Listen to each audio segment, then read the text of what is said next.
Hi, Seeds. Today we're beginning part three of our three-part series titled Breaking the Cycle. But before we jump into today's conversation, I want to lay down a foundation for the series, as I did in part one and part two, because many of us, at times, when we hear that phrase, break the cycle, we assume that anything repeating in our lives must be bad. But as we explored the process, we've learned that that's not entirely true. We now know that some things that we call cycles are actually repeated patterns, and the distinction changes everything we know. And here's why: the divine creator created rhythms, the cycles. The world creates patterns, and there's a difference. Divine rhythms are woven into creation itself. Day becomes night, winter becomes spring. Seeds are planted, they grow, they produce fruit or flowers, they rest, and the process begins all over again. We breathe in, we breathe out. Our hearts beat in a rhythm. Our hearts have a rhythm. Even our spiritual lives have seasons of learning, waiting, growing, pruning, and then comes the harvest. Those rhythms aren't something the divine creator asks us to escape. No, they're part of how he grows us, shapes us, molds us.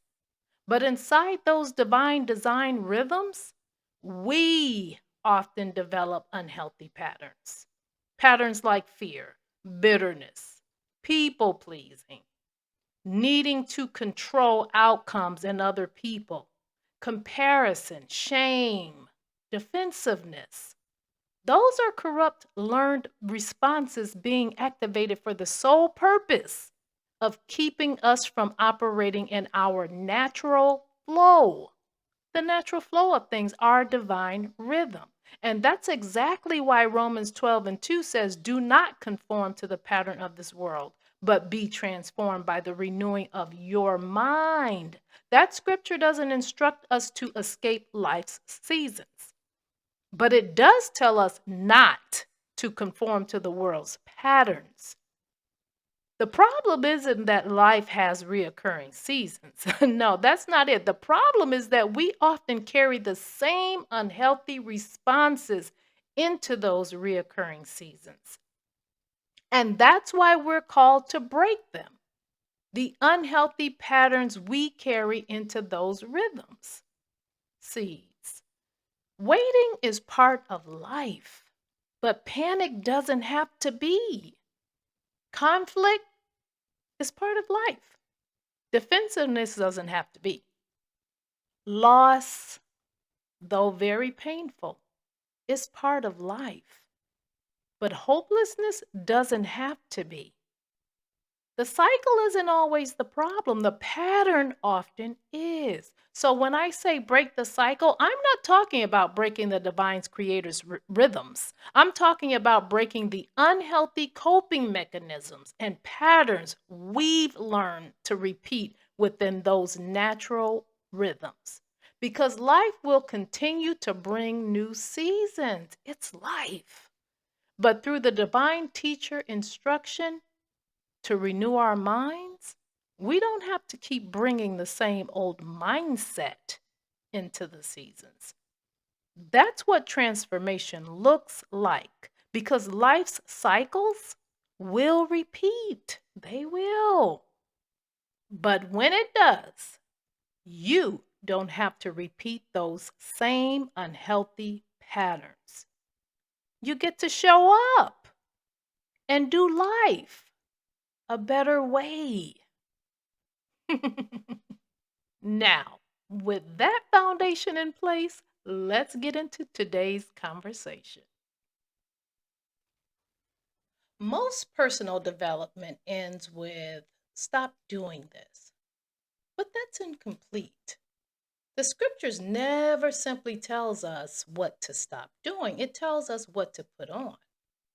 Don't just put off the old self, put on the new self. Don't just stop conforming, be transformed.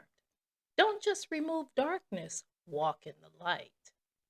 That becomes the heartbeat of this episode. Part 3 of Breaking the Cycle, Building New Emotional Pathways, the Better Way.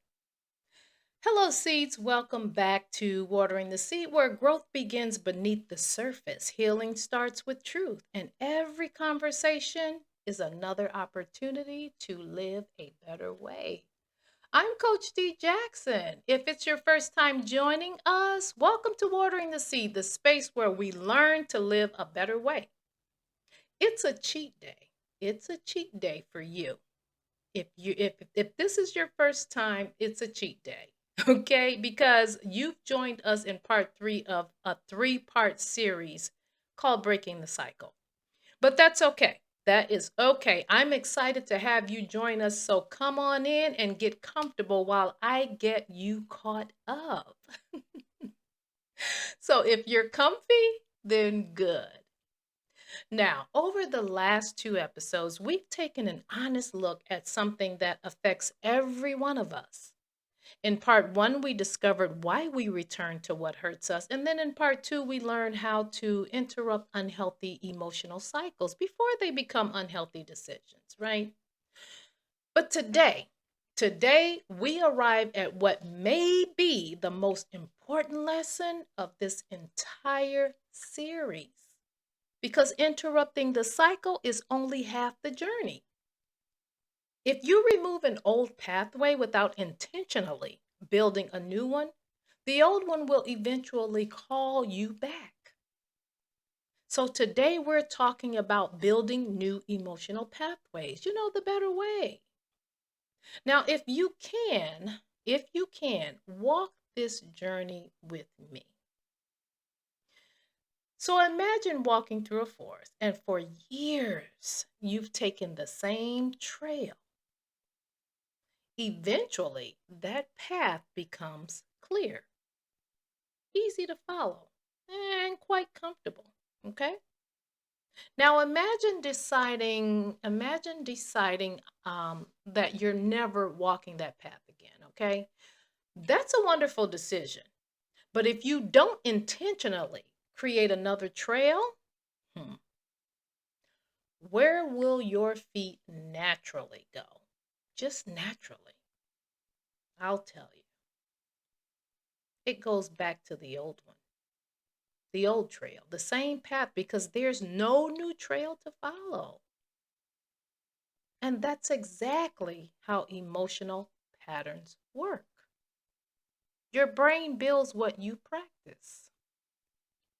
So, one of the most hopeful truths about the divine creator's design is this: the brain is constantly learning, constantly learning. Okay? And every thought you repeat strengthens a pathway in your mind, in your body, and your emotions. Every emotional response you practice becomes easier the next time.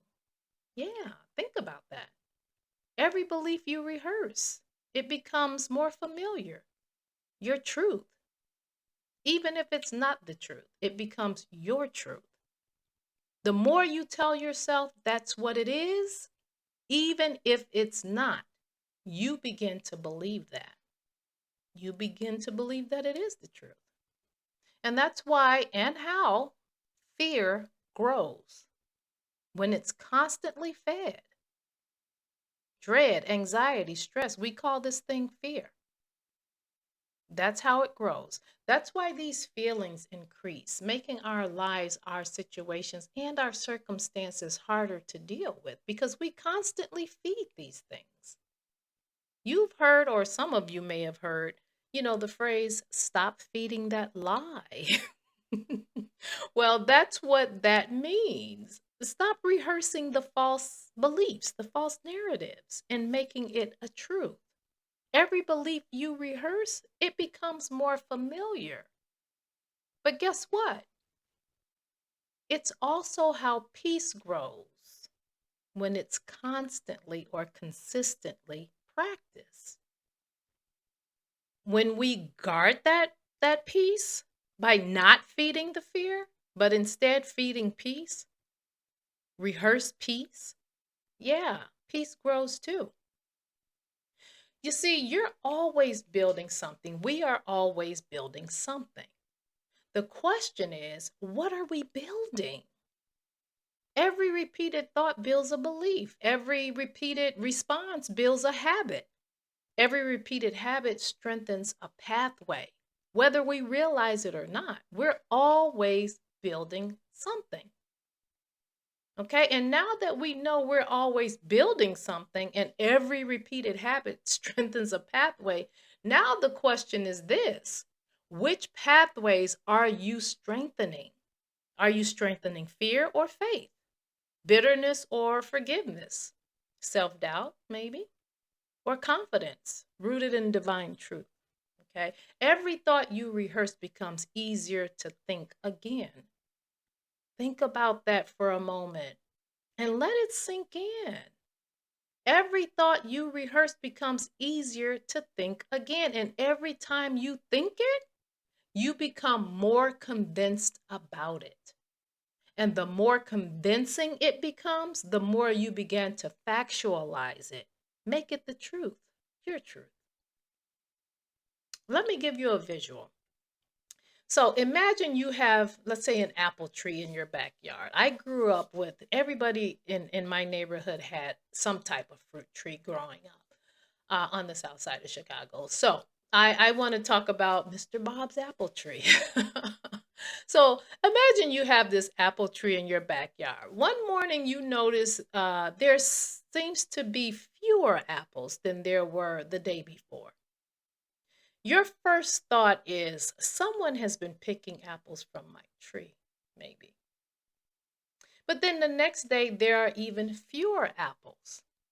Again, you think, somebody is definitely taking my apples. And then day after day, you repeat the same conclusion without realizing it. You're rehearsing that thought, okay? Because your tree is getting thinner and thinner with apples. So you almost naturally want to assume that somebody's taking the apples from your tree.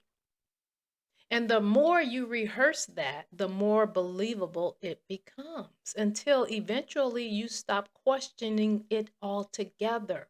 You become convinced that someone is stealing from you. You factualized false evidence, basically. Now, what's true is yes, more and more apples are missing from the tree, but you have no evidence that they were stolen because you didn't see anybody stealing them. But you notice that your tree is getting thinner. The fact that they are missing doesn't support the idea or theory that they've been stolen. That's what I want you to understand. And here's why. Now, let's say one day, instead of immediately accepting your first thought as truth, that someone's stealing your apples, you decide to look more closely.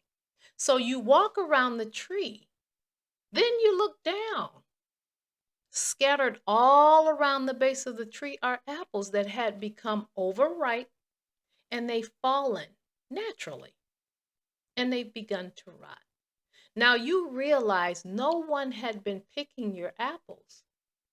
Your assumption, your factualized false evidence had become stronger than your observation. You had trained your mind to rehearse a story, a storyline, instead of seeking the truth. Now, how often do we do the same thing in our own lives? Someone doesn't return, let's say, your phone call. They don't return your phone call. Then factualize in your mind, they must be upset with you. No truth to it. A friend seems quiet. You think, I must have done something wrong. Where's the proof? Someone gives us constructive feedback. And then you think they don't believe in me or they're hating on me. Seeds, listen. Our first interpretation isn't always the truth, okay? Sometimes it's simply the pathway our mind has traveled the most. That's why scripture tells us to renew our minds. Renewing your mind means learning to pause long enough to ask, what's the truth? Not what's my first assumption. Because every thought you rehearse becomes easier to believe. Every belief you reinforce becomes easier to live. And every response you practice, it becomes easier to repeat.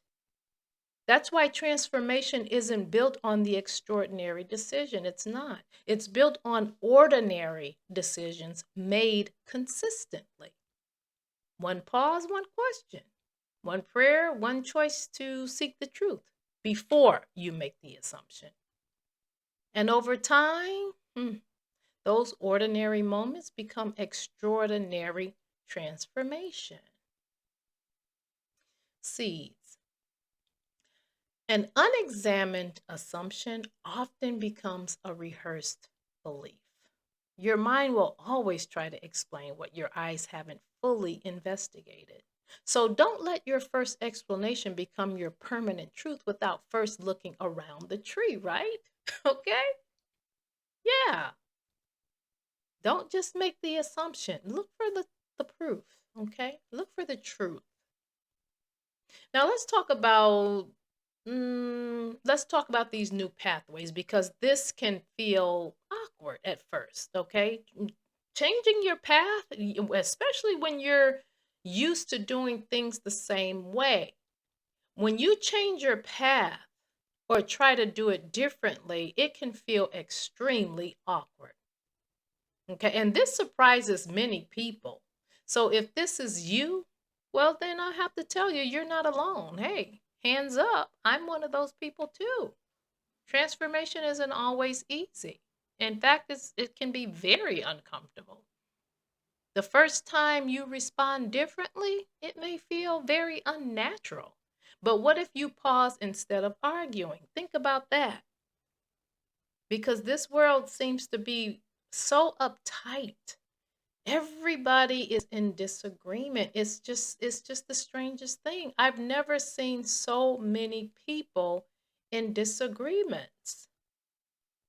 But if you're one of those, what if you pause instead of arguing? You forgive instead of retaliating. You set a boundary, okay, instead of people pleasing. Let's say you receive a compliment. Instead of rejecting it, you say thank you.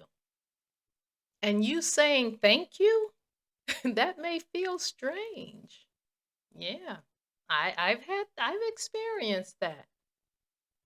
It may feel strange. But why? Let me tell you. Recently, very recent, while I was visiting a loved one in the hospital, you know, the head nurse, she complimented one of the nurses under her while they were taking care of my loved one. So the head nurse complimented the nurse on duty that was assigned to my loved one's care. And she immediately began to reject the compliment while the head nurse insisted on complimenting on, the high quality of care she gives to not just my family member but other patients.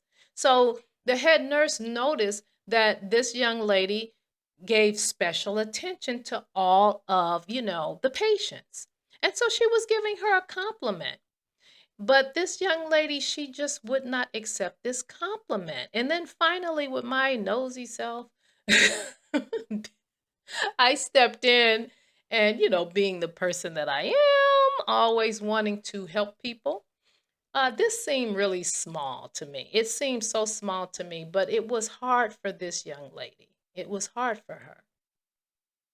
But I did stick my nose in it and I said to her, she's complimenting you. Just accept it and say thank you.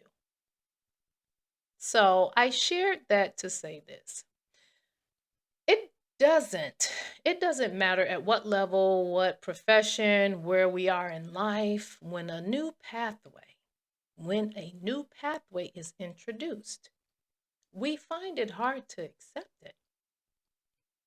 Now, perhaps somewhere in this young lady's journey, she may have been, made to feel that her best may not be good enough, and that thing became her familiar, her norm. So she subconsciously began to reject compliments, showing what, her familiar is, her comfort zone, what's within her heart, because what's inward comes outward, right? And now it's being projected outwardly, okay? That what's in her is being projected outwardly. Her self confidence was maybe compromised at some point. She wasn't used to being complimented. And if she had received many compliments, she had trained or practiced how to reject those compliments and keep herself small. I'm not sure. I don't know what it is. I mean, this is just my perspective, my perception of it. I'm not sure because I didn't get to know her, better. She was working, so we had a little bit of conversation, but we didn't go into detail about that. But perhaps she saw it as being humble. Maybe, but it really sends a very different signal, right? One of low self-esteem, maybe. The compliment felt strange to her, but why? Perhaps it's because she'd never walked this path before. But anyway, when I spoke out, she blushed and she dropped her head and said thank you. And I believe this was a step towards, growth for her. And growth often feels uncomfortable. Not because you're doing something wrong, but because you're doing something new, something different. Okay? Don't mistake unfamiliar for unhealthy. Doesn't mean that. Sometimes unfamiliar is exactly what healing feels like. It can feel awkward. But remember, it only feels awkward because it's new, it's different. Different from what you've become accustomed to. Not because it's wrong, but because it's unfamiliar. That's it. That's it. I'm reminded, and I have so many stories, but I'm reminded of this memory of my dad. My dad, he was a true Southern gentleman. Every single day, this man, he dressed the same way.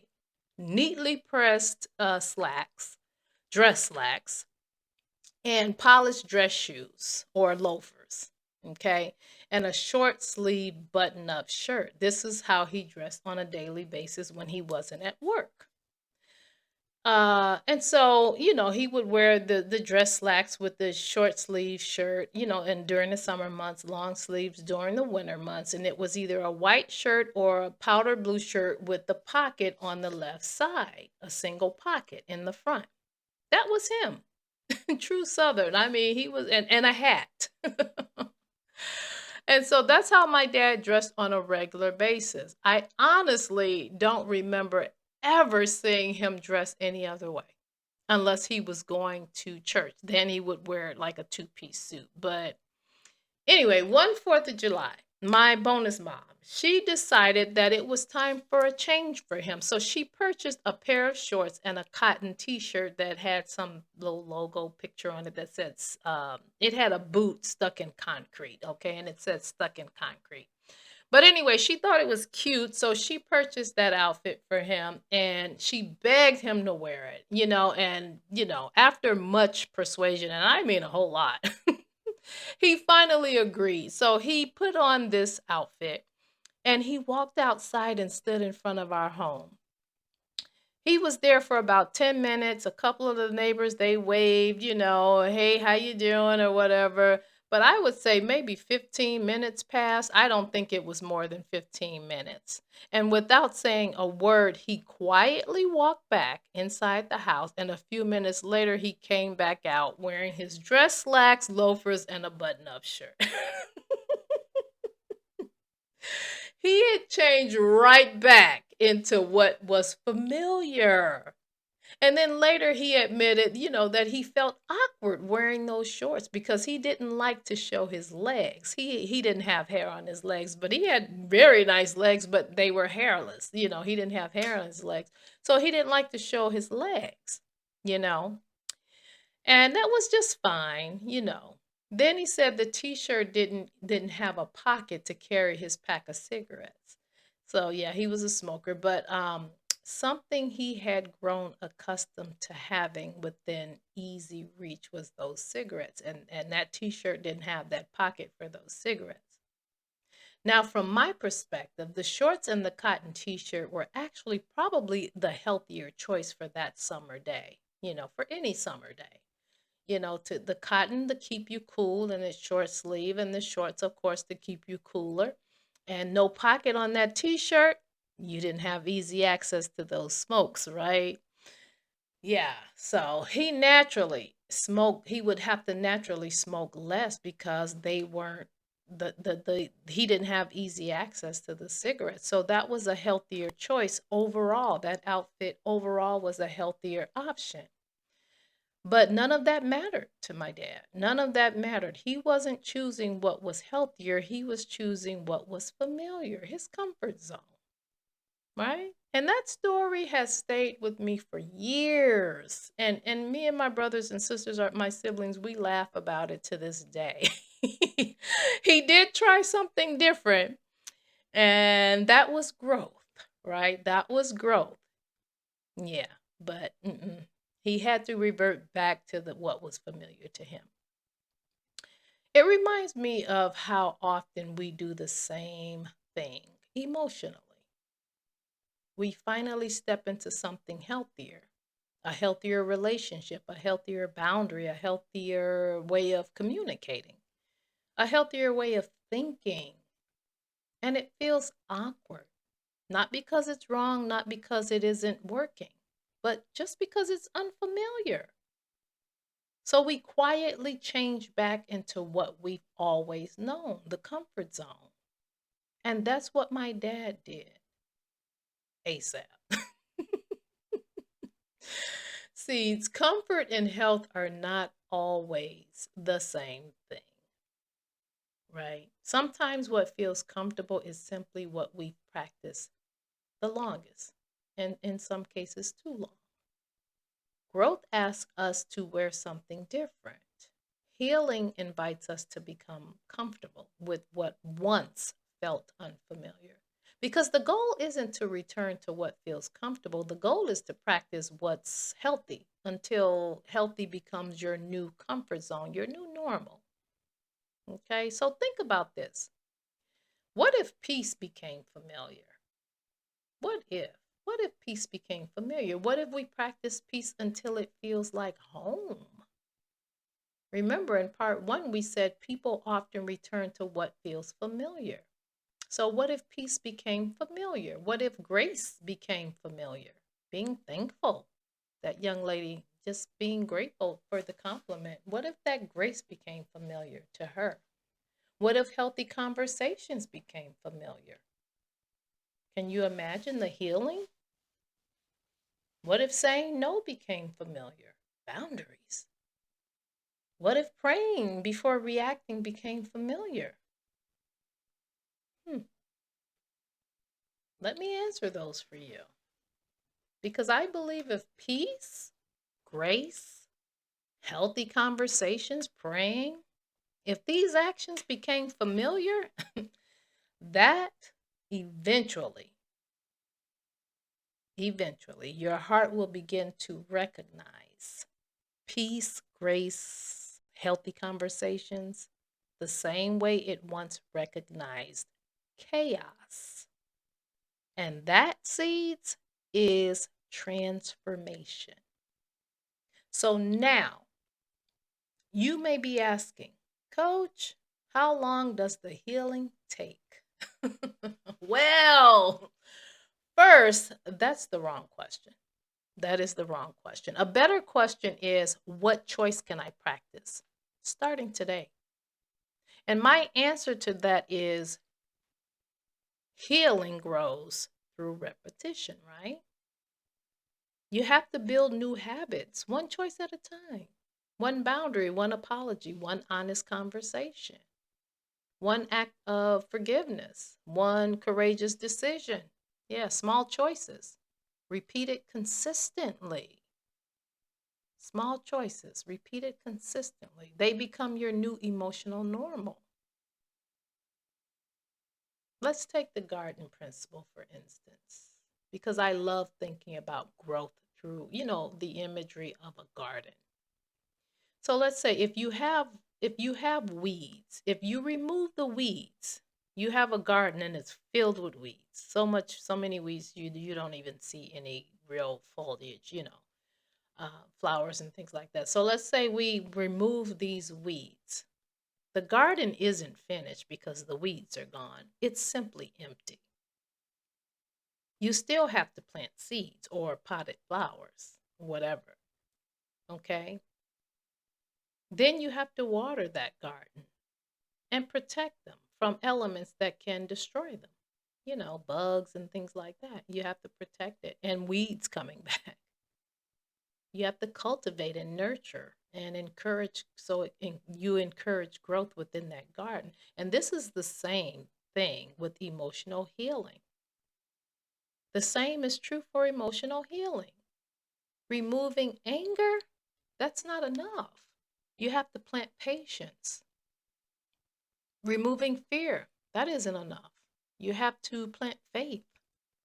Removing resentment, not enough. You have to plant forgiveness. Insecurity, removing insecurity, that's not enough. You have to plant identity. Whatever you intentionally nurture will eventually grow. And listen, and hear me well. Your environment matters. I can't stress that enough. Your environment, it matters because seeds don't grow in unhealthy soil, and neither do people. So ask yourself, who encourages the person I'm becoming? Because that's healthy, that's growth.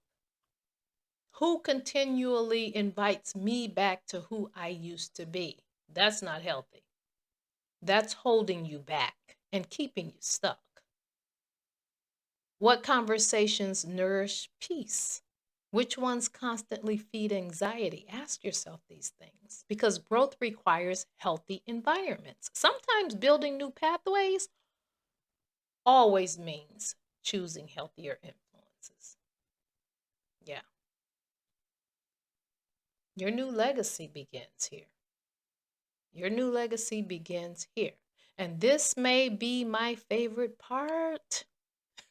This may be my favorite part because every healthy pathway you build becomes easier for someone else to follow. Your children, your grandchildren, your spouse, your friends, coworkers, they may never know the emotional battles you fought. They may never know. They may never see the old path you refuse to walk. But they'll experience the fruit of your decisions. Every healthy response plants a seed. Every healthy seed produces fruit. Every fruit carries seeds for another generation. And that's how legacies change. So, today I want to leave you with 4 questions. 4. Okay, so grab a pen, write them down, and I want you to reflect on these this week. Okay, what emotional pathways have I stopped walking? Ask yourself that. What new pathway am I intentionally building? What healthy habit needs more repetition, consistency? And who will benefit from my healing? Who's going to benefit from your healing? Even if they never know the price it cost you, who will benefit from that? Ask yourself these questions. Reflect on them for this week. Okay? Seeds, remember, healing isn't just about breaking old cycles. It's not. It's about building healthier ones. Every pause, every prayer, every boundary. Okay, every act of grace, every truthful thought, every intentional conversation, every healthy decision, they're all creating a new pathway, one that leads somewhere your old path never could never take you. Okay? As we close this series, I want to leave you with something I hope you'll carry long after these episodes are over. And that is, most people believe transformation happens in one extraordinary moment, but I don't. I believe transformation happens in ordinary moments, handled differently. Okay, one conversation, one decision, one pause, one act of courage. Yeah, one healthier response. Repeat it often, though. Okay, repeat it often. Often enough, they become who you are. Because here's what we've learned all together. We've learned together. We've learned awareness. We've learned alignment, and we've learned action. Awareness helped us recognize the cycle. Alignment taught us to choose truth over familiar pain, right? And then the action gave us the courage to practice a different response until it becomes our new normal. And those three together, well, they lead us to the better way. Not because life suddenly became easier, but because you become stronger. You become wiser, more discerning, more grounded, more like the person the divine creator created you to be, the growth he's been promoting all along. That's what you're becoming. Your past may explain where you've been, okay, but it doesn't determine where you're going, and it shouldn't. You are not simply interrupting patterns here, you are planting a legacy. And someday, someone you love may walk more freely because you had the courage to build a path they never had to carve out themselves. So, thank you for joining me for this episode of Breaking the Cycle, this series of Breaking the Cycle. And my prayer is that these conversations don't just give you something to think about. I pray they give you something to practice. Because at Watering the Seed, we don't just believe in learning a better way, we believe in living one. Okay, so until next time, keep watering the seed because every healthy thought, every intentional choice, every act of obedience is another seed planted in the garden of your future. And that seeds is how we live a better way. Until next time.